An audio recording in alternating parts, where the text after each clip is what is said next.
Hi guys! Good morning! Welcome to Funkyden Live. This is a beginner-friendly tutorial on print and cut. I would be using my Epson ET2800 printer and the Cricut Explore Air 2 cutting machine.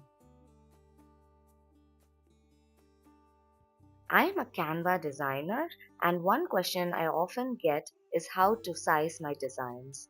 The best way to go about it is to use custom size option and choose the measurement that you want to achieve in actuals. Let's make the design for my topper. I am using 1500 into 1500 pixels because I know it would be good for 3 to 4 inch cupcake topper designs that I want to be testing on. Canva is the best app you can design without experience, and the design can also be used in Cricut's Design Space.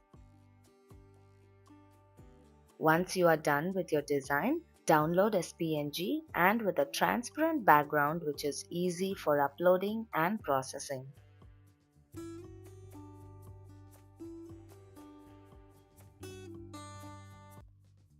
At Design Space, you can drag and drop the file or upload from your computer. Once the image is uploaded, choose the image type, remove the background, which is not necessary now that we have downloaded with a transparent background. Personally, I feel that it is easier to design in Canva and just use Cricut Design Space for print and cut. I feel that Canva is faster. What are your thoughts?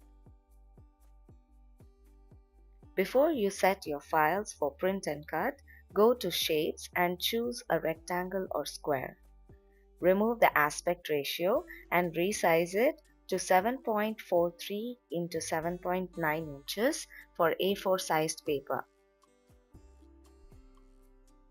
Once you are done, change the rectangle from being a basic cut to a guide. This way it will not interfere with your print. When you have multiple files, the guide option helps you to optimize and save with print and cut. I will share more about this later. Let's move on to offsets and contours. Offset is adding a layer to your image. To add an offset, choose your image, click on Offset, choose the width of your offset. Once you are satisfied, simply add it. I prefer a 0.1 inch, which is perfect for my liking. You can also change the color of your offset by simply clicking on your offset layer from the Layers menu and choosing your preferred color. Look at the Happy Birthday topper. It has gaps, which I wouldn't like on my cut. To remove these, first you need to change your offset from being a print and cut to basic cut. This will enable the contour option. Click on the contour option, choose the contours you wish to hide, and you are done. If you want to hide all in one go, you can use the Hide All Contours option too. The contours are now removed and it is all one full layer. We have two layers now, the uploaded image and the offset layer. To make these two layers into one layer, you can use the Flatten option. The Flatten option tells Cricut to print the whole image and make just one cut around the outer line of both the layers. When we move into print and cut as it is, Cricut will not optimize and sometimes make it into two pages even though it can be done in one. To optimize this, make sure all your designs are within the guide of the mentioned size, select all and attach. Now Cricut will print everything in one page. Print the sheet on your printer and move to cutting on Cricut. I use cardstock sheets from Koala, which is of great quality. I always use the System Dialog option. This way, I can go for standard print or high quality print and change the settings if needed.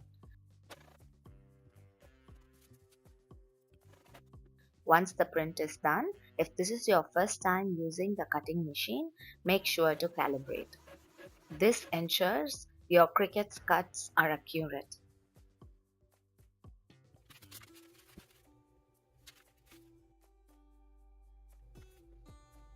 Now let's move on to cutting. The first mistake I did was the paper type. I had my knob at vinyl and I forgot all about it. The cut was great, but it was not deep, so I couldn't use it for cupcake toppers. The first time I printed, I used standard quality print. This time, I used a high quality print. Can you see the difference? For the second cut, I made sure to use the cardstock setting, but I printed out on the non-glossy side of paper. Because of the grip and glossy side attached to the mat, this is what happened. And if this ever happens to you, use the Cricut tool and remove them all before your next print.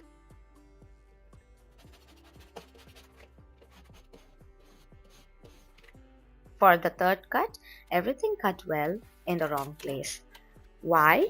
Because I did not grip the paper well on the mat. And for the final cut, I rectified all my mistakes. Made sure to sit the paper well on the mat, printed on the glossy side, and chose the cardstock setting for cut. And the perfect cut turned out. I made my toppers and celebrated my birthday as well as launched Funkyden USA for business. I hope this print and cut tutorial was useful.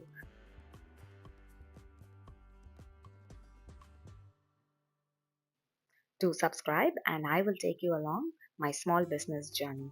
Do let me know if any additional points are there in the comments, and I will see you all in the next video. Bye bye.